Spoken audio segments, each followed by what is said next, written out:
क्या अविद्यानामन्तस्तिमिरामिहिरद्वीपनगिरे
मंगलानां च सव्येसिं परमं हवै मंगलम् परमं हवै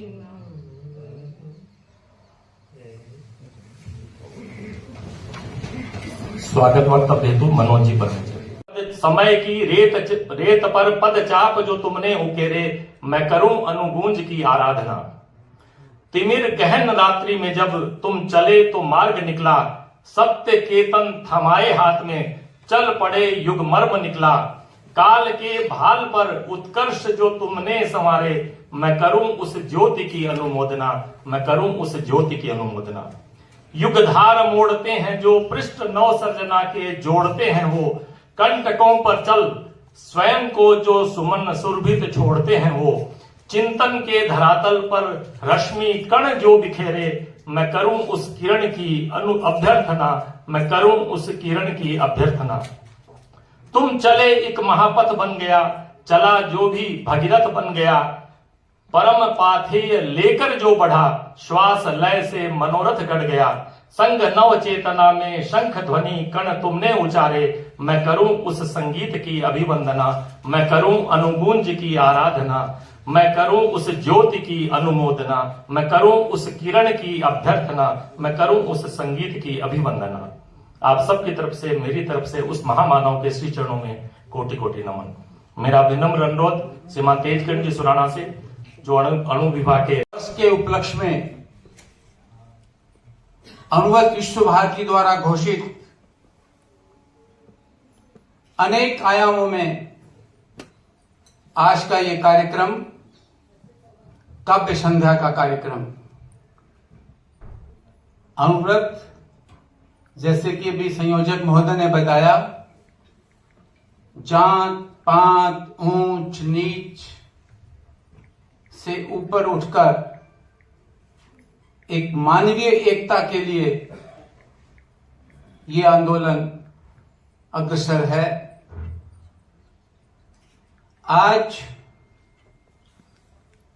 अणुवत की एक विचारधारा है और विचारों का आदान प्रदान करने के अनेक आयोजन समय समय पर अणुवत समितियां आयोजन करती है, और हमारा ये मानना है कि काव्य भी एक उसमें माध्यम होता है, और इसी बात को लेकर आज का ये काव्य गोष्ठी का आयोजन यहाँ पे किया गया है।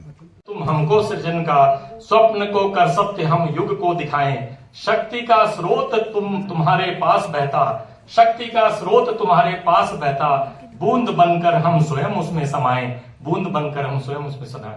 श्रद्धेय साध्वी श्री जी।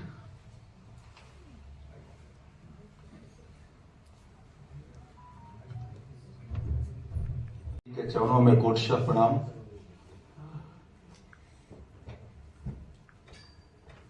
परम पूज्य आचार्य तुलसी जी का आशीर्वाद हम सबको प्राप्त हो रहा है, और हम तो ये चाहते थे कि हम सब का काव्य पाठ साध्वी श्री के समक्ष हो, लेकिन उस समय अपना संयमित और अपने जब तब पूजा है। आइए डॉक्टर ऋषि गुप्ता।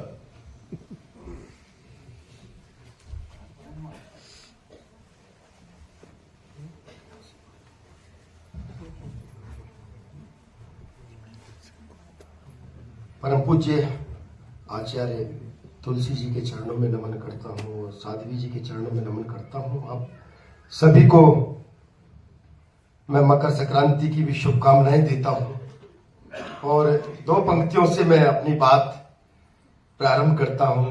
हमारे मार्गदर्शक यहाँ नाथुराम जी भी बैठे हैं, आपको भी मैं नमन करता हूँ और मृदुल अवस्थी जी आपको भी विशेष नमन। आप सभी या प्रथम पंक्ति में जितने मेरे आदरणीय हैं, और मैं तो ये कहूंगा कि फादरणीय हैं, आदरणीय भी है और फादरणीय भी है, आप सब पिता तुल्य हैं।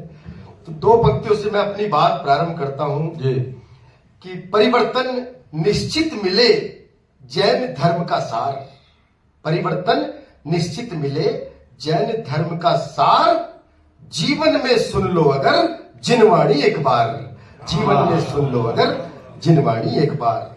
और दो पंक्तियां कहता हूं कि थोड़े से फूल अभी खिले हैं, पूरे फूल खिलेंगे भी अंत तक, मुझे मालूम है अगली दो पंक्तियों पर, कि जिनवाणी को जो जपे मिटे क्रोध ओ काम, जिनवाणी को जो जपे मिटे क्रोध ओ काम, बिगड़े काम संवार दे महावीर का नाम, बिगड़े काम संवार दे महावीर का नाम। और जैसा आदरणीय साध्वी जी ने कहा कि आप सब अपनी परंपराओं का निर्वहन भी करते रहें और अणुव्रत का पालन भी करें। तो अभी एक देश में इस साल दो दिवालियां मन रही हैं। एक दिवाली हमारी 22 जनवरी को मनेगी और राम का नाम लेने में कहते हैं कि कोई घाटा नहीं है। तब मैं चार पंक्तियां आह्वान की पढ़ता हूं कि राम नाम में काम नहीं कुछ घाटन का, कोई घाटा नहीं है, आप नाम लें, महावीर जी का लें चाहे राम का लें। राम नाम में काम नहीं कुछ घाटन का, मौका ये मिलजुल कर खुशियां बांटन का, और धूमधाम से आप विराजो राम लला, समय आ गया मंदिर के उद्घाटन का, समय आ गया मंदिर के उद्घाटन का। और मैंने एक कविता विशेष जी जी जो लिखी है अपने निवेदन है अनुवर्त के लिए, पहले भी के समक्ष वो कविता पाठ, और मेरा ये सौभाग्य है कि आप सबके समक्ष मुझे ये कविता पढ़ने का सौभाग्य मिल रहेगा कि हिंसा मुक्त रखूंगा जीवन, बस ये कसम उठाता हूं, हिंसा मुक्त रखूंगा जीवन,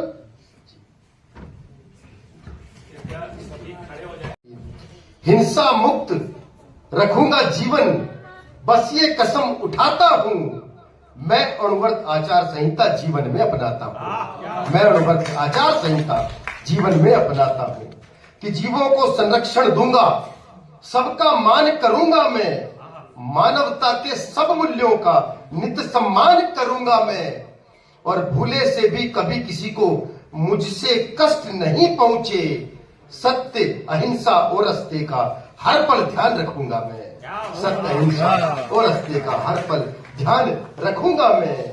जय जनेन्द्र जय जय जय भारत हर पल मुख से गाता हूं, मैं अणुव्रत आचार संहिता जीवन में अपनाता हूं, मैं अणुव्रत आचार संहिता जीवन में अपनाता हूं। और हरी भरी होवे यह धरती, पर्यावरण सुरक्षित हो, हरी भरी होवे यह धरती, पर्यावरण सुरक्षित हो, भ्रूण हत्या न हो दुनिया में, हर एक नारी रक्षित हो, जाति धर्म और रंग रूप से नहीं किसी को आकेंगे, और व्यसनहीन जीवन लक्ष्य जीने का लक्ष्य हमारा निश्चित हो, व्यसनहीन जीवन लक्ष्य हमारा निश्चित हो, और सर्व सुखी हो बने निरोगी, मंत्र यही दोहराता हूं, और मैं अणुव्रत आचार संहिता जीवन में अपनाता हूं, वाह अणुव्रत आचार संहिता जीवन में अपनाता हूं।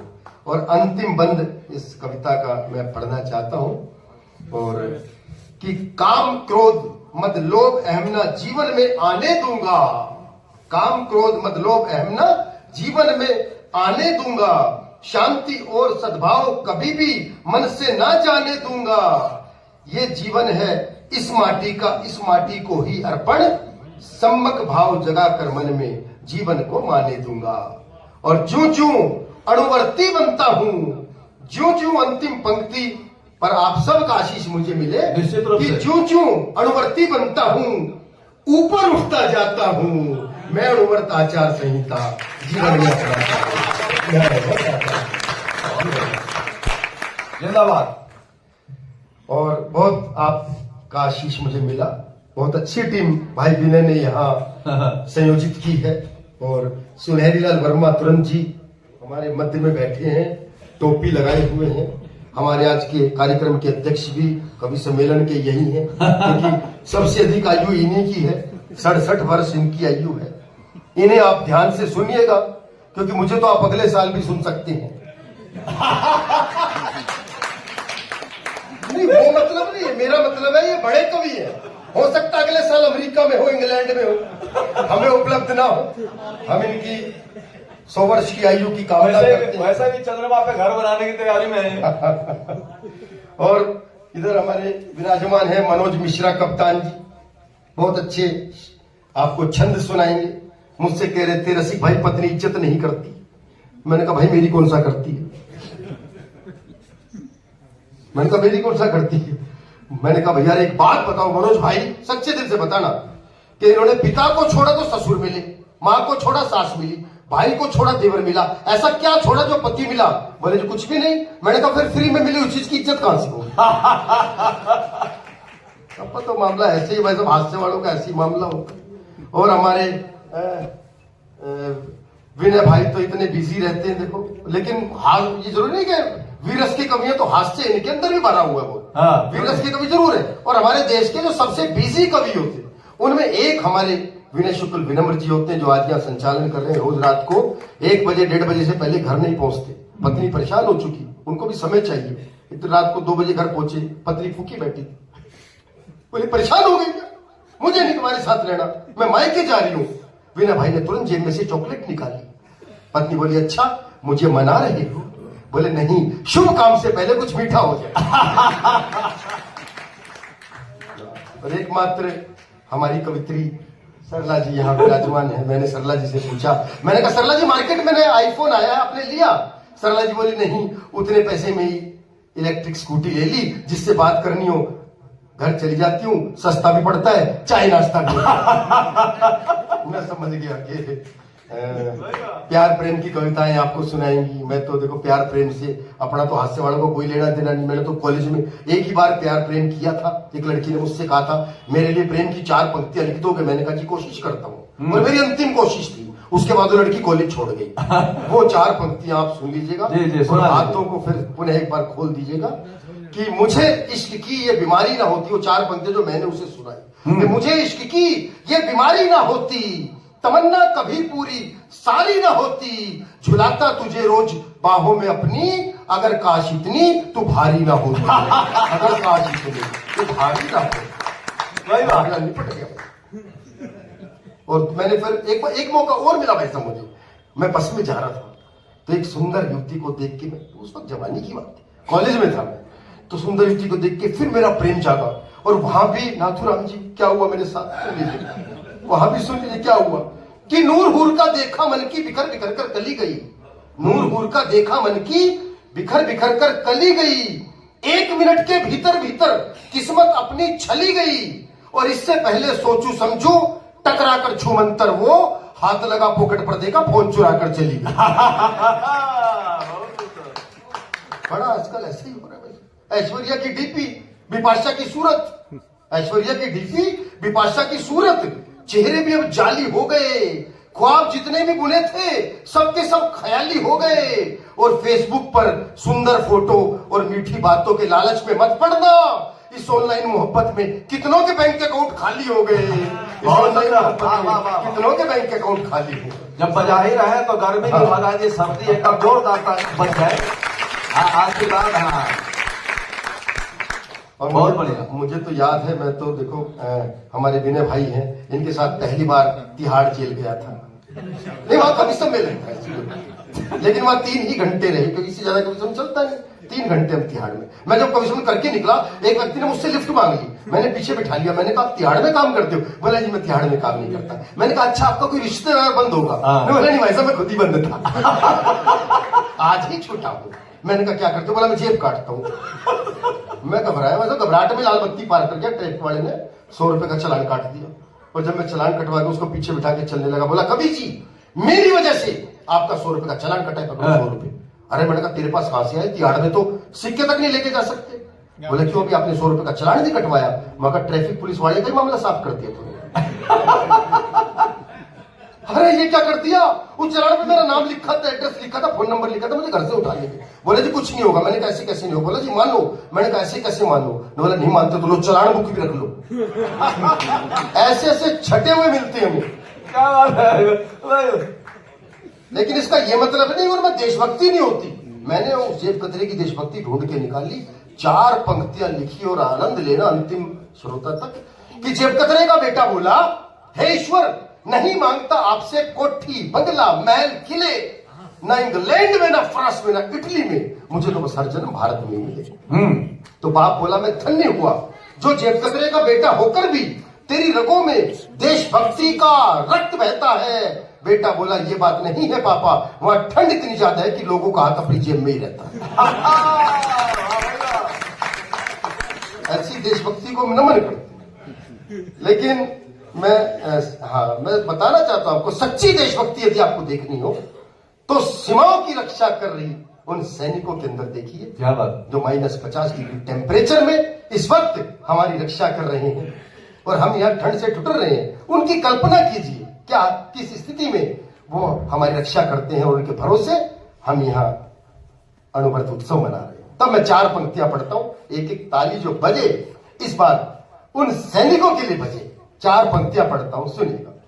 कि बने चट्टान तोपों के समक्ष निर्भीक तन जाए, बने चट्टान तोपों के समक्ष निर्भीक तन जाए, जो सुन ले नाम भारत का तो वर्षों की थकन जाए, और किसी पूजा किसी भगवान की उनको जरूरत क्या, हमारे देश की सीमा ही जिनका तीर्थ बन जाए, हमारे देश की सीमा ही तीर्थ बन जाए।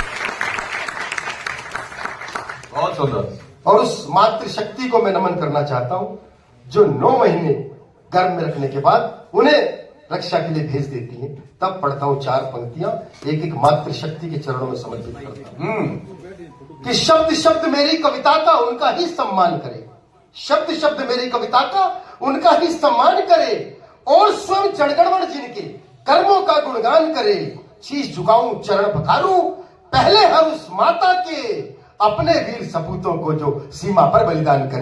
अपने वीर सपूतों को सीमा पर बलिदान। माँ बहुत अच्छी होती है, लेकिन तब पता नहीं से क्या हो जाता है जब ये सासू माँ बन जाती है, तब एकदम परिवर्तन आ जाता है। और अगर वो सास हरियाणा की हो तो फिर कहना ही क्या। यहां मुझे पता है हरियाणा के काफी लोग बैठे, पर हाथ खड़ा करके बताएं कितने लोग हरियाणा से हैं, एक बार हाथ खड़ा कर ले। अरे वाह क्या बात है, 1.25 लाख से 1.25 लाख के बराबर हमारा समर्थन कर रहे हैं। तो मैं आपको बताता हूं भाई साहब, सुनिएगा ना तो, कि एयरफोर्स का एक पायलट अपनी सास को एयर शो में लेके आया। एयरफोर्स का एक पायलट अपनी सास को एयर शो में लेके आया तो उसने ये सोचकर जहाज को उल्टा सीधा ऊपर नीचे दाएं बाएं हर एंगल पर घुमाया कि मेरी सास को मेरा हुनर दिख जाएगा।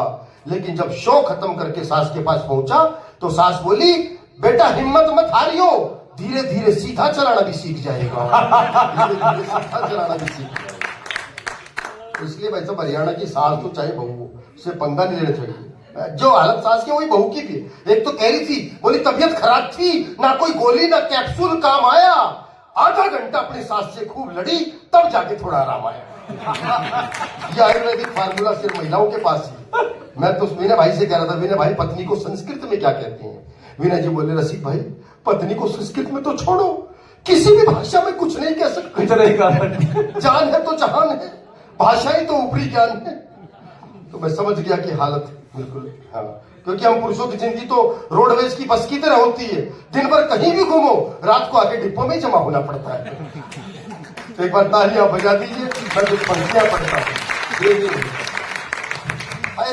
वहां से मैंने एक व्यंग निकाला, व्यंग आपको सब कि मित्रों ने अपने दोस्त को मजाक में कुत्ता क्या कहा। ये शब्द उसे इतना भाया कि बाजार गया और अपने लिए अच्छी नस्ल के 2 ऊंचे ऊंचे कुत्ते ले आया। अब कुत्ते मालिक का दिया हुआ खाना खाते थे और अगर उसकी मां भी उसकी गलती पे डांट दे तो उस पर भी गुर्राती थी। हाँ। एक दिन मां ने कहा, बेटा मैं तो परेशान हो गई इन कुत्तों से, और आज तो मैंने इनकी वजह से खाना तक नहीं खाया। बेटे ने मां की परेशानी को समझा और उसी दिन उसे वृद्धाश्रम में छोड़ आया। और उसी दिन उसे वृद्धाश्रम में छोड़ आया। अब माँ वृद्धाश्रम में और कुत्ते घर में रहते हैं। आधुनिक भाषा में इसे ही कुत्तापंथी कहते हैं। आधुनिक भाषा बहुत सुंदर, इसे ही कुत्तापंथी। तब कहीं 4 पंक्तियां मैंने लिखी कि जिसने गढ़ा वजूद तुम्हारा, भाव उन्हीं के पढ़े नहीं। जिसने गढ़ा वजूद तुम्हारा, भाव उन्हीं के पढ़े नहीं। मात पिता भेजे वृद्धाश्रम, किंतु शर्म से गढ़े नहीं। अरे ईश्वर में तो रखी आस्था, लेकिन वो ये भूल गए कि सृष्टि के निर्माता भी तो माता पिता से बड़े नहीं। सृष्टि के निर्माता भी तो माता पिता से बड़े नहीं। सृष्टि के निर्माता भी तो माता पिता से बड़े नहीं। बहुत अच्छा आप सुन रहे हैं, मन से सुन रहे हैं। मुझे तो कई देशों में जाने का मौका मिलता है और अभी भी एक दूसरे कार्यक्रम में जाना है। समय है मुझे मालूम नहीं कितनी देर मुझे पढ़ना है। नहीं कोई बात नहीं, जी जा सकते हैं। जी जी जी बिल्कुल। तो मैं एक कविता में विशेष जो मैंने लिखी है, हमारे इस दुनिया पर कहते हैं कि सबसे छोटा स्वागत है। सबसे छोटा जीव चींटी होती है, और उस चींटी पर मैंने एक कविता लिखी और वो कविता आपको सौंपता हूं कि हम कहीं जब डेड बॉडी पड़ी होती है तो कहते हैं सबसे पहले हल्दी लेके आओ, उसके चारों तरफ डाल दो, कहीं बहुत सुंदर कविता है, स्वागत है। तो मुझे लगा कि चींटी को पता चल जाता है कि व्यक्ति के प्राण निकल चुके हैं और हम डॉक्टर के पास भागते हैं। वहां से इस कविता का जन्म हुआ और मुझे पता आप सब प्रबुद्ध श्रोता है, एक एक पंक्ति आपके मन तक पहुंचेगी। एक बार मुझे आदेश दे दें आप कविता सुनाने का, आपका मन हो तो कि आप कविता सुनना चाहते हैं, तो कविता आपके साथ यात्रा करें। चींटियां दुनिया की सबसे बड़ी डॉक्टर, चींटियां दुनिया की सबसे बड़ी डॉक्टर। पल्स चेक करने के लिए किसी स्टेथोस्कोप की जरूरत नहीं। पता नहीं कौन से मेडिकल कॉलेज में पढ़ी हैं, कौन है इनका गुरु। भाई साहब मोबाइल से आप रिकॉर्ड कर रहे हो, बड़ा अच्छा लग रहा है, आधा कंसंट्रेशन। ये तो आपको रिकॉर्डिंग बाद में मिल जाएगी, यूट्यूब पे सब मिल जाए। अच्छा लाइव, अरे वाह वाह, बिल्कुल। मुझे लगा कि बहुत अच्छा, इस मोबाइल के कारण कितना परिवर्तन आ गया। इस मोबाइल के कारण कितनी इंडस्ट्रियां खत्म हो गई। वैसे इस मोबाइल के कारण, हाँ बता रहा हूं मुझे, इस मोबाइल के कारण घड़ी खत्म, कैलकुलेटर खत्म, कैलेंडर खत्म, डायरी खत्म, पेन खत्म, डायरी खत्म, कंपास खत्म, रेडियो खत्म, आदमी का सुख चैन खत्म, टॉर्च खत्म, और अगर किसी के मोबाइल का पासवर्ड उसकी पत्नी के हाथ लग जाए तो आदमी खत्म। है जी ना मोबाइल के कारण वो ऑनलाइन देख रहे हैं। स्वागत है भैया, बहुत अच्छा। तो चींटियां दुनिया की सबसे बड़ी डॉक्टर। पल्स चेक करने के लिए किसी डॉक्टर की जरूरत नहीं। पता नहीं कौन से मेडिकल कॉलेज में पढ़ी हैं, कौन है इनका गुरु। इधर किसी का जीवन खत्म, उधर चींटियों द्वारा पोस्टमार्टम शुरू। क्या बात है। थोड़ी सी देर में कहीं से कहीं पहुंच जाती हैं अपनी सुपरफास्ट चाल से, और हल्दीराम की मिठाइयों को तो ढूंढ के निकाल लाती है पाताल से। वाह क्या बात है, वाह। मीठा बहुत पसंद है इनको, लेकिन ज्यादा स्वाद नहीं भाता इनको खाने का। और सबसे पहले चींटियों को ही पता चलता है मोहल्ले के हर भंडारे का।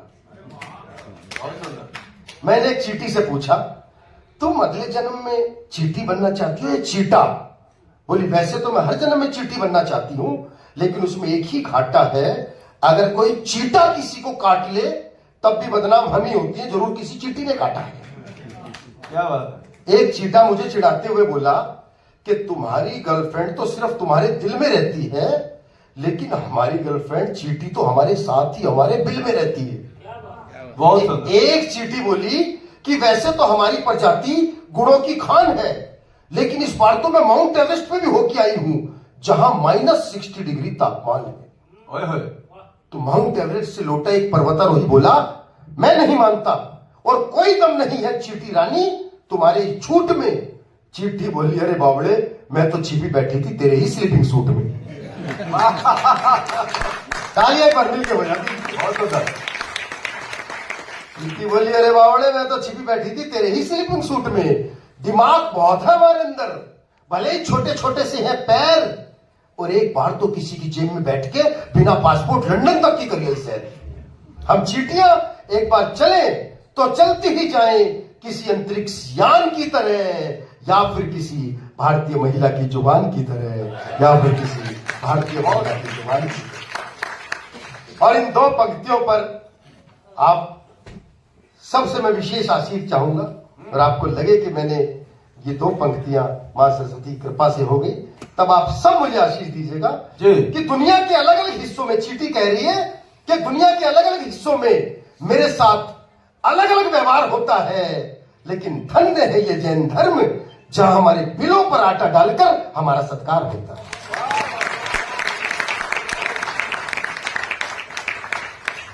वैसे तो मैं किसी को कुछ नहीं कहती, लेकिन अगर कोई काट ले, वैसे तो मैं किसी को कुछ नहीं कहती, लेकिन अगर कोई छेड़ दे तो ऐसा काट खाऊं कि सारा नशा उतार दूं और सूंड में घुस जाऊं तो बड़े से बड़े हाथी को मार दूं। अगर सूंड में घुस जाऊं तो बड़े से बड़े हाथी को मार दूं। आदमी 2 सीढ़ियों से गिरे तो 3 महीने का प्लस्तर, कभी कभी ऐसी भी किस्मत फूटती है। और उधर चींटी को देख लो, छत से गिरे उठ के चल दे, अगली की टांग तक नहीं टूटती है। और जिन पंक्तियों के लिए मैंने कविता लिखी, वो समापन की पंक्तियां आपको सौंपता हूं कि चींटियां अपने वजन से 50 गुना वजन उठाकर चलती हैं, दिन और रात 24 घंटे जिंदगी ने इनसे बहुत मेहनत करवाई है, इसीलिए चींटियां कभी भी सोती नहीं, क्योंकि भगवान ने उसके हिस्से में नींद ही नहीं बनाई। वाह वाह वाह वाह, बढ़िया बात। और जब नींद नहीं तो सपने नहीं, जब नींद नहीं तो सपने नहीं, इसलिए सपनों की दुनिया को छोड़ो और जीवन में आगे बढ़ने के लिए इन कर्मठ चींटियों की तरह अनवरत दौड़ो, इन कर्मठ चींटियों की तरह अनवरत दौड़ो। अब देखना यह है कि हम में से कौन कौन है, देखना यह है कि हम में से कौन कौन है जो अपने उद्देश्य की प्राप्ति के लिए अपना सर्वस्व झोंक सके।